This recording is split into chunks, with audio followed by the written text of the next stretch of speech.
अखिलेश यादव की बड़ी मुश्किलें, नेताओं पर गिरी कानूनी गाज, कानूनी पचड़े में फंसे समाजवादी, घिनौनी करतूत का हुआ खुलासा।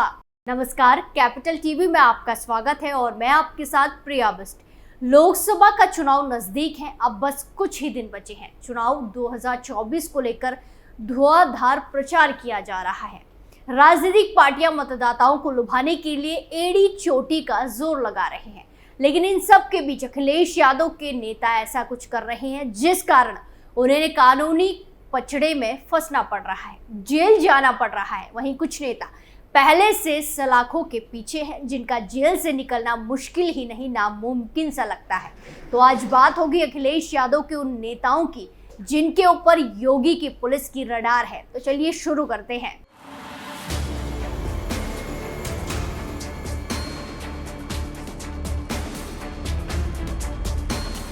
लोकसभा चुनाव के साथ साथ अखिलेश यादव की समाजवादी पार्टी के नेता कानूनी पचड़े में फंसते जा रहे हैं।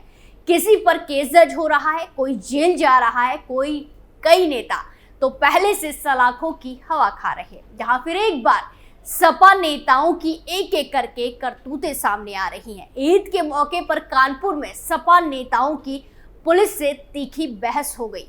पार्टी कार्यकर्ता की पैरवी के लिए सपा विधायक अमिताभ वाजपेयी तमतमाते हुए थाने में घुस गए और पुलिस अधिकारियों पर ही भड़क गए।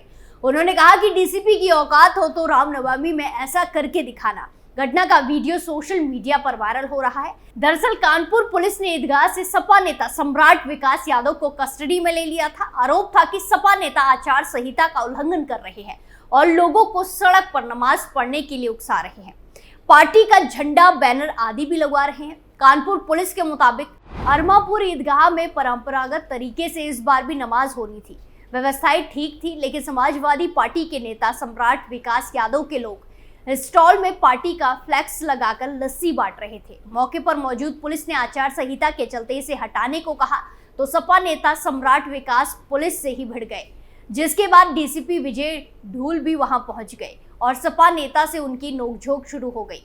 कानपुर पुलिस ने यह भी आरोप लगाया है कि सपा नेता लोगों को सड़क पर नमाज पढ़ने के लिए भी उकसा रहे थे, जिसके बाद कानपुर पुलिस ने 151 की कार्रवाई करते हुए सपा नेता को हिरासत में ले लिया और पनकी थाने ले आई। इसकी खबर जब इंडिया गठबंधन के नेताओं को लगी तो वो सपा विधायक अमिताभ वाजपेयी और कांग्रेस नेता आलोक मिश्रा की अगुवाई में थाने पहुंच गए। थाने पहुंचकर जब इंस्पेक्टर से बात कर रहे थे तो इंस्पेक्टर मानवेंद्र सिंह ने उन्हें उच्च अधिकारियों के पास जाने की सलाह दी। बस इतने में सपा विधायक गर्म हो गए और इंस्पेक्टर को खरी खोटी सुनाने लगे। जब इंस्पेक्टर से मामला नहीं संभला तो एसीपी को मौके पर भेजा गया, जिसके बाद सपा विधायक ने मौजूदा पुलिस अधिकारियों के सामने जमकर हंगामा काटा और आपत्तिजनक शब्दों का इस्तेमाल भी किया। मुसलमान है तो आप कैसे भी बात करने लग जाएंगे, आपकी औकात है तो रामनवमी में यही करके दिखाना, हम देखेंगे हैसियत आपकी, यही डीसीपी होंगे और देखते हैं वो क्या करेंगे। इसके ठीक बाद सभी नेता धरने पर बैठ गए और थाने के बाहर भीड़ जमा होने लगी, जिस पर पुलिस ने भी भारी फोर्स मौके पर बुला ली। इंडिया गठबंधन के नेताओं ने अल्टीमेटम दिया कि या तो सपा नेता को छोड़ा जाए या फिर उन्हें भी गिरफ्तार कर लिया जाए। कई घंटों तक चले बवाल के बाद पुलिस ने सपा नेता सम्राट विकास को 151 में चालान करके छोड़ दिया, लेकिन कानपुर पुलिस ने सपा नेता के विरुद्ध आचार संहिता के उल्लंघन और सरकारी काम में बाधा डालने के आरोप में मुकदमा दर्ज किया है।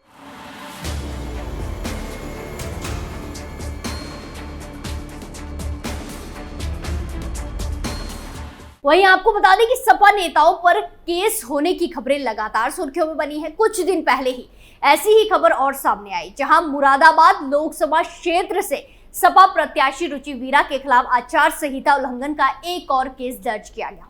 बता दें कि ये वही रुचि वीरा है जिन्हें समाजवादी पार्टी ने एसटी हसन का टिकट काटकर मुरादाबाद से अपना उम्मीदवार बनाया था।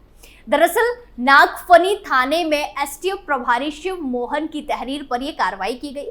केस में कांग्रेस नेता असद मोलाई को भी आरोपी बनाया गया है। थाने में दर्ज कराए केस में बताया गया है कि 8 अप्रैल की दोपहर मोहल्ला डेहरिया स्थित पूर्व विधायक राहत मोलाई के बेटे असद मोलाई अपने आवास पर सपा कांग्रेस गठबंधन की प्रत्याशी रुचि वीरा के समर्थन में बिना अनुमति के सभा कर रहे थे। इस सभा में रुचि वीरा करीब 80 लोगों के साथ मौजूद थी। सभा में रुचि वीरा का फूल माला पहनाकर स्वागत किया गया।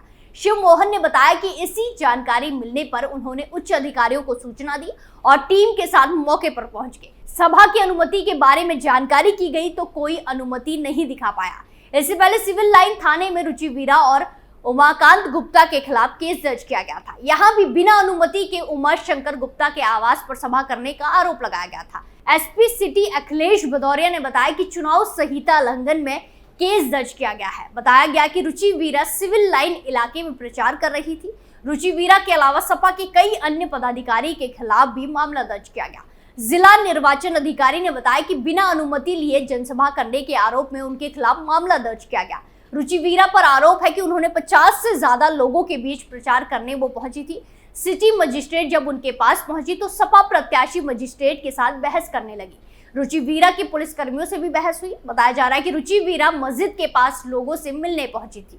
सिटी मजिस्ट्रेट ने इसे आचार संहिता का उल्लंघन माना। सिटी मजिस्ट्रेट बिना अनुमति के प्रत्याशी के जाने पर नाराज थी। सपा प्रत्याशी से बहस का वीडियो भी सोशल मीडिया पर वायरल हो रहा है।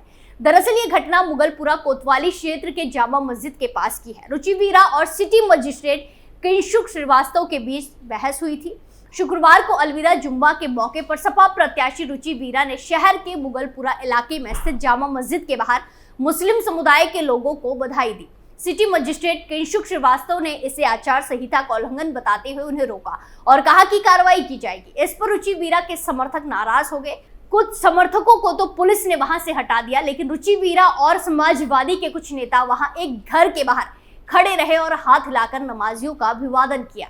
वहीं एक मामला बीते 2 अप्रैल को भी सामने आया था। ये घटना उस वक्त हुई जब अखिलेश यादव कन्नौज पहुंचे थे। उन्हें मंच से सपा कार्यकर्ताओं समर्थकों को संबोधित करना था। अखिलेश यादव के बोलने से पहले स्थानीय नेता भाषण दे रहे थे। इनमें सपा के मनोज दीक्षित उर्फ ननकू भी थे। उन्होंने अपने भाषण में सुब्रत पाठक को टुकड़े टुकड़े करने की धमकी दी और अपशब्द भी कहे। उन्होंने कहा कि ब्राह्मण समाज को डर है कि अगर उन्होंने खुल के सपा को वोट दिया तो हो सकता है कि उस पर मुकदमा हो सकता है। मैं अपने ब्राह्मण समाज से कहना चाहता हूं कि आप अकेले नहीं हैं, आपके साथ मनोज दीक्षित भी खड़ा है। मनोज दीक्षित ने आगे कहा कि घर से निकलो और दारूबाज सांसद से बदला लेकर रहो, वो शाम को 7 के बाद सब भूल जाते हैं। मैं अपनी माँ की कसम खाता हूँ कि तेरे टुकड़े टुकड़े ना कर दिए तो मनोज दीक्षित नाम नहीं मेरा, मैंने वोटों के टुकड़े ना कर दिए तो कहना। मामला सामने आने के बाद पुलिस ने मनोज दीक्षित के खिलाफ केस दर्ज कर लिया। पुलिस का कहना है कि कन्नौज से सांसद सुब्रत पाठक के खिलाफ आपत्तिजनक टिप्पणी करके उन्हें आदर्श चुनाव आचार संहिता का उल्लंघन किया है। फिलहाल पुलिस ने एफआईआर दर्ज कर ली है। पुलिस ने बताया कि उसने चुनाव आयोग की वीडियो निगरानी टीम की शिकायत के आधार पर केस दर्ज किया था। ऐसे ही कई मामले सपा नेताओं पर दर्ज हो चुके हैं। हमने कुछ चुनिंदा मामले आपको विस्तार से बताए हैं। वहीं समाजवादी पार्टी के कई सारे दिग्गज नेता पहले से जेल में बंद हैं, जिसमें सपा के कद्दावर नेता आजम खान का भी नाम शामिल है। वो अपने पूरे परिवार के साथ कानूनी शिकंजे में फंसे हैं।